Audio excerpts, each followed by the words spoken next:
Sun City book lovers, welcome to Meet the Author.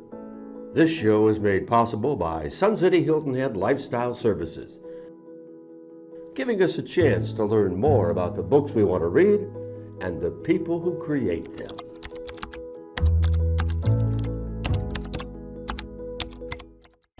This month's featured author, Rebecca Bruff, brings us a part of Lowcountry history in her book, Trouble the Water. Now, the central character in this book may sound familiar to you, as you've probably driven the parkway bearing his name. Yes, we're talking about Robert Smalls, often known as the slave who sailed away to freedom. Let's meet the author. Rebecca, I understand that we owe this book to your carriage ride in Beaufort. So you have to tell us about this. This is a beautiful story. It's a kind of a serendipity magic story. Yeah, so just over 10 years ago, my late husband and I visited South Carolina. My first time here, he'd been before. We happened to take a carriage ride, and it downtown Beaufort, and it stopped in front of the Tabernacle Baptist Church where that beautiful bust of Robert Smalls sits. And it was the first time I'd ever heard the man's name, ever heard anything about his story. And in that hour of riding around Beaufort, I was hooked. I was captivated. And so went back. We were living in Dallas at the time, went back, and it simmered for about 3 years. And then decided to try to tell the story. Came to Beaufort. And so he changed my life. Beautiful story that it is. Now, you know, when we avid readers get together and we talk about a book we like, the next question always is, so what's it about? So give us that answer for Trouble the Water. So Trouble the Water is the story, historical fiction, but very carefully researched history side and historical fiction on the life and legacy of Robert Smalls. He was born right here in Beaufort County, in Beaufort, in what we now call the Point. 1839, he was enslaved. He was a young man just coming of age when he was enslaved on a ship in Charleston Harbor, and took the chance of a lifetime to escape, not only for himself, but for 15 other people. And it literally was do or die. So it tells that story. It tells the story of what his early life was like, the experience on the Planter, the ship that he commandeered for that escape, and then part of the legacy, and then all that came afterwards. You know, he was only 26 years old when the war was over. He came back to Beaufort. He bought the house that he was born behind and occupied it for the rest of his life. And a lot of people know that story. The story that's still undertold is that he became a local leader and then a state legislator and a congressman, and is responsible for a lot of things that affect our own lives, including public education. I thought that was So we amazing. owe him an enormous debt of gratitude. Now, with all that extensive research, because I've read the book and the details that you bring in, how did you make the decision to go historical fiction versus the biography route? That was a question I had to sort of sort through. There are some good biographies. There are several very good biographies. I've always learned history best through historical fiction, and I love the when it's done really well, and it gives the opportunity for the writer to sort of weave the tapestry of this much broader context, and then bring the reader into that. So I was really curious not only about his timeline and history and the dates and the names and the places that we find in biography, but I was also very curious about his inner life, his motivations, his relationships, and then beyond that, all the dynamics in that 400 years of enslavement in America, the lead up to the Civil War, the place and role of women in that time frame, the influences of faith traditions. They're all really important threads in that broader story. So I wanted to dive as deep as I could and kind of bring all that together to flesh out the story. I always love the characters in a book, Yeah. and I think you fall in love with some of them. And by making it historical fiction and having the words that I thought he could, that book came so alive to me. Now, This book is certainly, as I said, your exhaustive research telling us so much about Robert Smalls. But are there some nuggets, some highlights that when we're done, you really want us to take away as Robert Smalls' legacy? Oh my gosh. Well, so I mentioned his contribution to education. I think one of the sort of tributaries of his life that goes less noticed. He was larger than life. He was really a hero of great magnitude at the time of his leadership.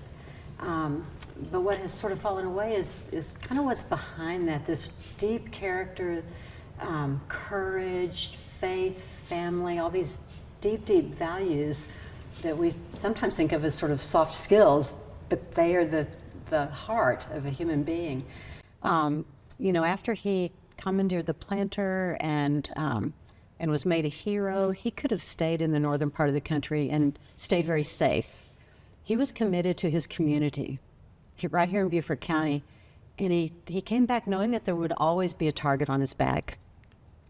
But he wanted to serve his community. I learned in the research through the input of a wonderful historian that he never carried a gun. Even though he knew that he would always be the target of someone's wrath. He believed then, as I do now, that guns are not going to solve problems between human beings. They only escalate, and so he refused to do that. He brought back a lot of commerce to the area at a time when it was really struggling. It's kind of layer upon layer, but I think it comes out of his deeply rooted character. And part of what I researched, I'll probably share that with the audience this afternoon, but the spirituality that came out of that West African tradition thinks in generations. And so there's this honoring of the ancestors and sort of calling upon their wisdom, but also leaving a legacy for future generations, which I think is a beautiful way to think about what our lives are like. Who has come before, who will follow us, and we're one link in that chain. But I am putting words in his mouth now. I don't know if he would say it that way, but that's what I see in his life and in his story. I can see the two of you sitting down together, and you'd have That would be a dream. Beautiful conversation. I have so many questions. Just the spirit that you share with us through the book. And that's one of the things I thought of as I finished. I looked back and said, this was a dark period in our history. Yes. Dark Yes. period. How did you sort of work through the emotions of what you might have been feeling about? Maybe, because I know a couple of times I got angry. I went back and reread some sections this week. How did you work through that? Was that a challenge? It was a challenge, and part of the sort of layering and building of that challenge was, as I did the research, I learned that I had not really learned American history. A lot of what I wish we knew was not in the textbooks that I read or in the classrooms that I was part of. And so as I was researching this, I was discovering a long legacy of that history before the Civil War era. I didn't know anything. So I have several degrees, I was a student, but I knew nothing at all of Reconstruction. That was not in the curriculum where I was in school, in high school or college. I didn't know anything at all about the early policing and the black codes. I didn't know anything at all about the Jim Crow era. What I had learned was there was slavery, and then there was a war, and then there was emancipation, and then much later there was a civil rights movement, and we're fine. And that's not the case. There's so many dynamics that were part of that history that impact where we are right now, really. And I deeply believe that if we are not able to acknowledge and honor that history, it's like having a terrible wound. We can't quite heal from an open wound, and it doesn't heal if it's not acknowledged. So it was hard to deal with some of those things. As I read slave narratives, I talked to one of the descendants of Mr. Smalls. Lots of museums, lots of walking tours, lots of digging in libraries. And it was sort of assault upon assault of how human beings treat each other and why, and just the pain of that. It's one important thread of the greater human story, but a heartbreaking time. Like everyone should know the Robert Small story. Everyone should know the story. I feel better. You've made me a better person with this book. Now, I'm certainly not the expert, but I will say one of your fellow authors, Cassandra King Conroy, I read that she's labeled you as the new voice in historical fiction. So are you planning on continuing in this genre, or are there some other projects you're working on we should know about? I never really thought of myself as choosing a genre because I felt like the story sort of tapped me on the shoulder, and then that's how I told it, although I love historical fiction. I'm collaborating with another author right now for a book about Small's life that's geared for younger readers, for the middle grade world, so that they might know the story that I didn't know when I was their age. And that's a lot of fun. We're having a great time kind of digging into the ways we can tell that story for younger readers and still have the gravity of it and the discovery of it. And then apart from that, really independent of the genre and this story, I'm working on some personal kind of essay and memoir work that has in part kind of where we started. This story brought me to this place, this physical place, this community, this group of beautiful friends and connections. So I want to tell part of that story. Another accomplishment for Robert Smalls. They brought you here. Okay. I'm very, very All thankful right. to them. Lastly, let's finish up. After our readers, see the book, read the book, after they hear you this evening, what are other ways we can keep in touch with you? Oh gosh, all the social media things, not all of them. Instagram, Facebook. I have a website, RebeccaBruff.com, so that's real plain and simple. And then I'm writing almost weekly on a Substack, which is a kind of a blog platform. And the same thing, it's Rebecca Bruff, as a column called Question Marks. But, they can Google me, they can find me. I love to hear from readers. I love to be with book clubs and with people who want to talk about these important things.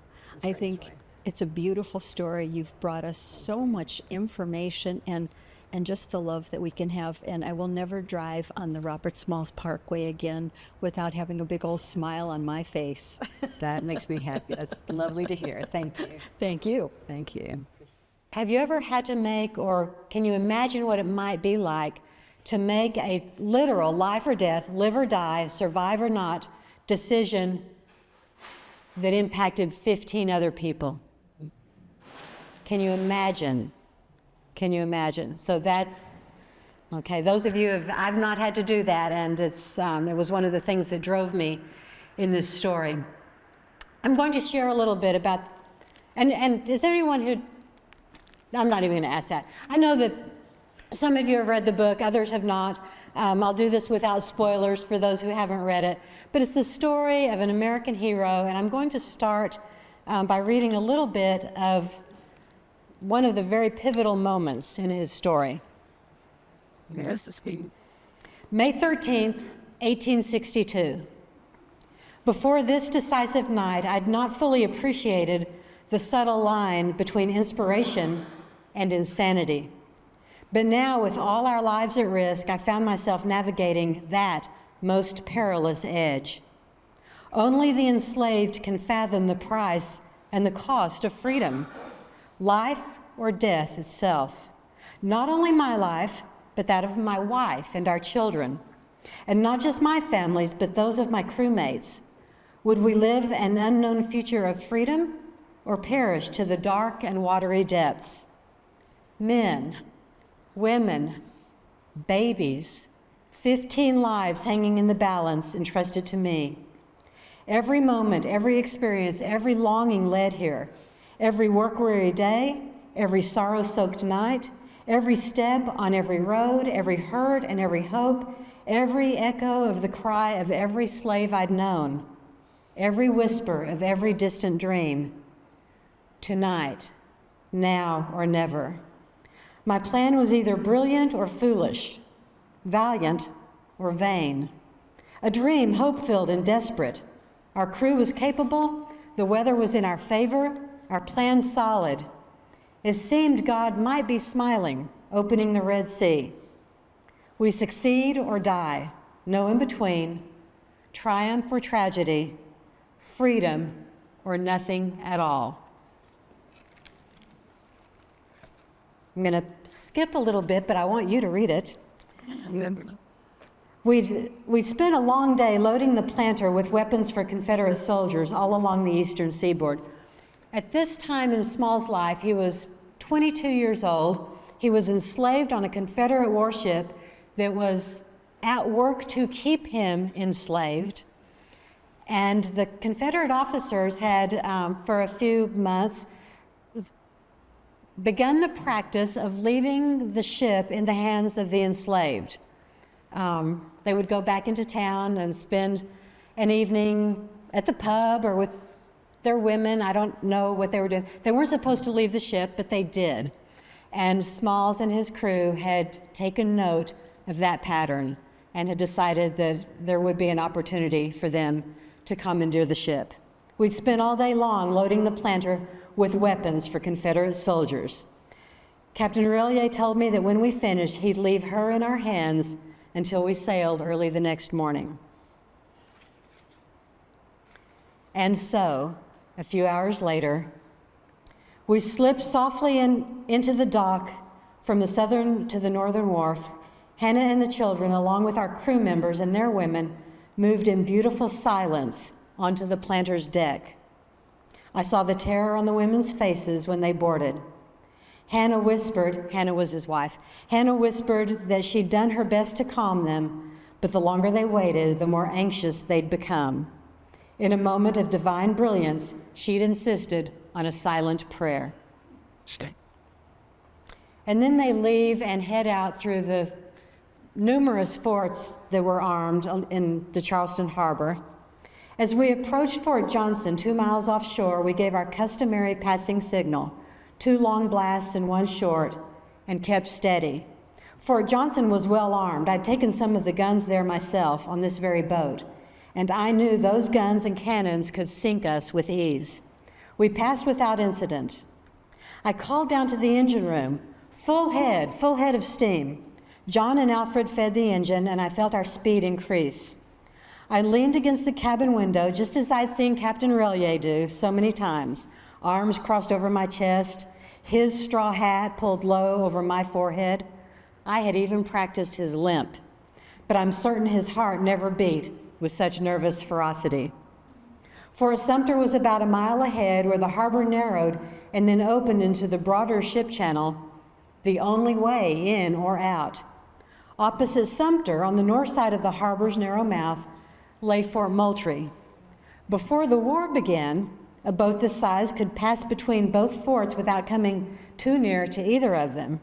But last year, the rebels built an enormous floating log boom, forcing every vessel to pass within range of Sumter's cannons.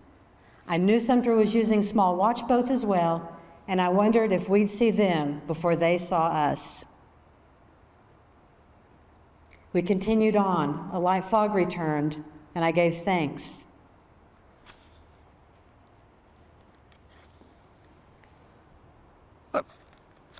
Signal to pass, I called. Signaling, Abe responded, giving 2 long blasts. The third followed short and hissing, and I held my breath and prayed. Silence. The pause was too long. My stomach climbed to my throat. We waited. I'd never had to repeat a signal at Fort Sumter. If they'd not heard, and we passed without being cleared, they'd fire on us. But if they had heard, and we'd repeated the signal, they'd send a guard boat out to find out why we repeated.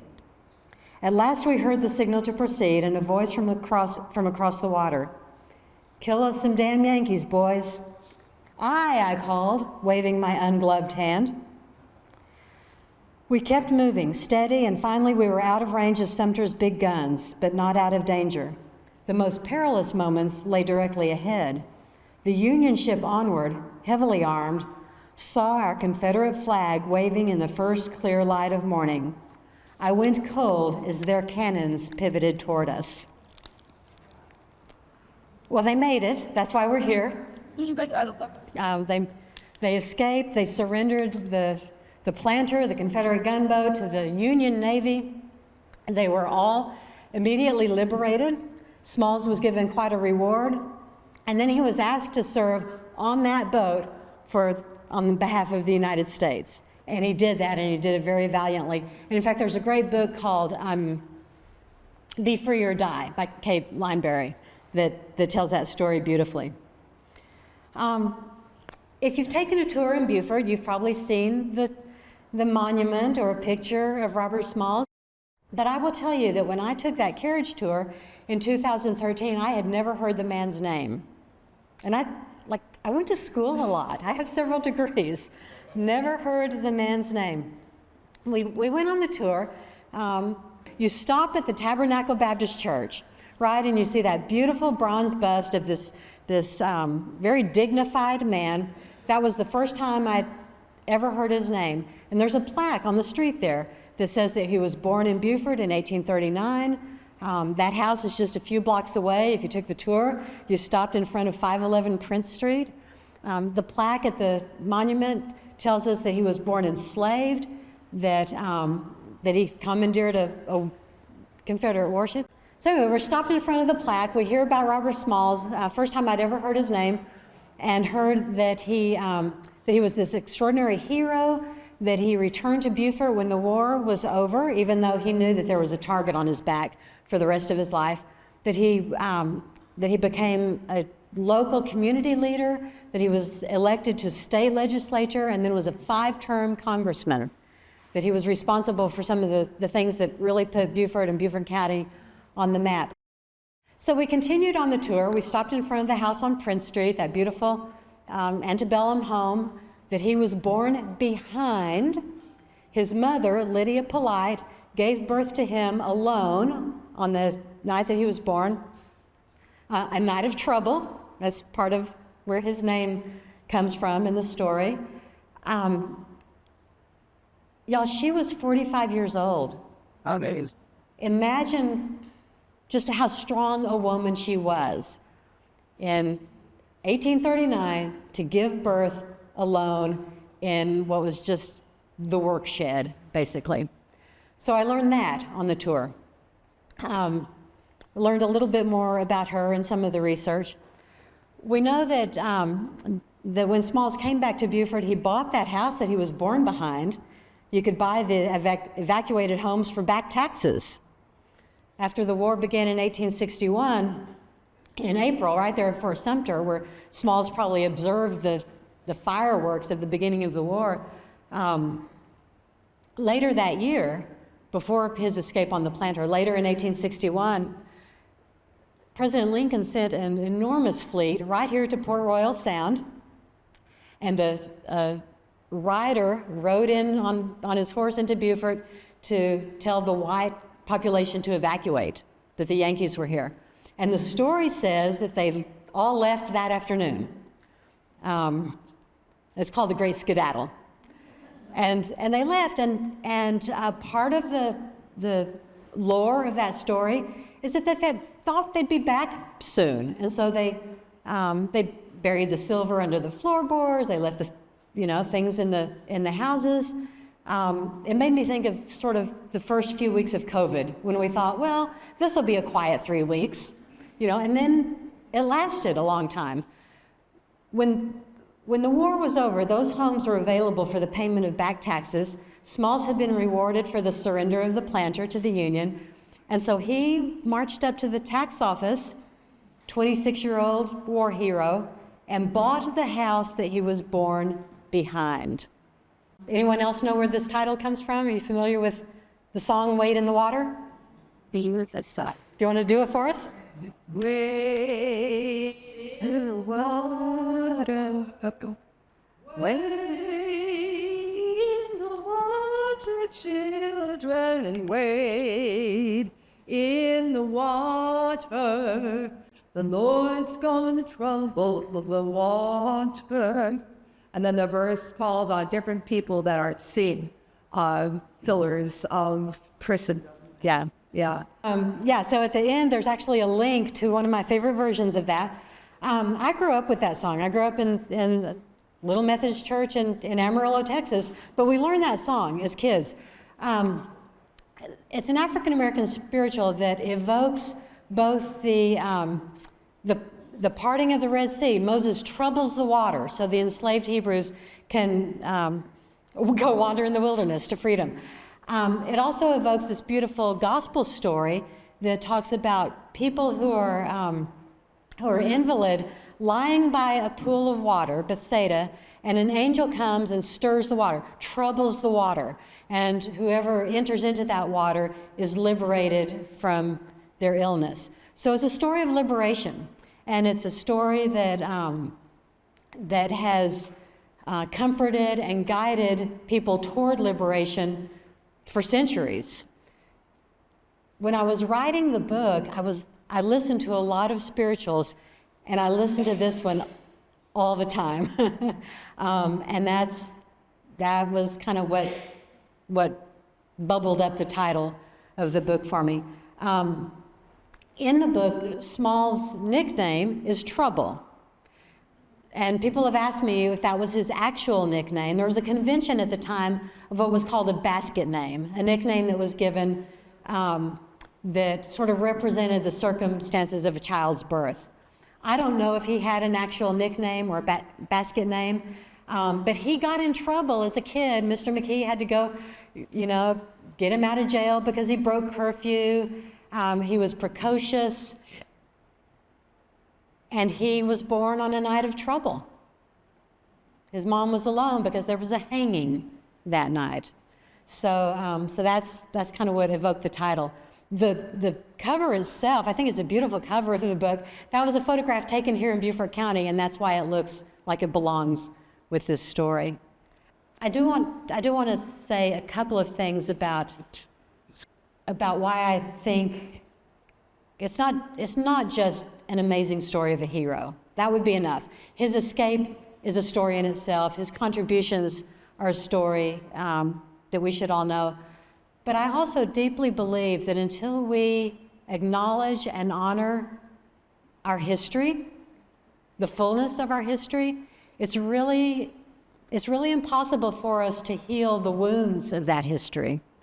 It's like a flesh wound. If it stays covered and neglected, it doesn't heal. When we pay attention, we grow and we can learn and we can build these bridges of connection that I was hoping to build with our characters that cross all these distances of time and race and gender and dreams. So that's what I hope people really, really take away from this. Wade in the water. Wade in the water, children. Wade in the water. The Lord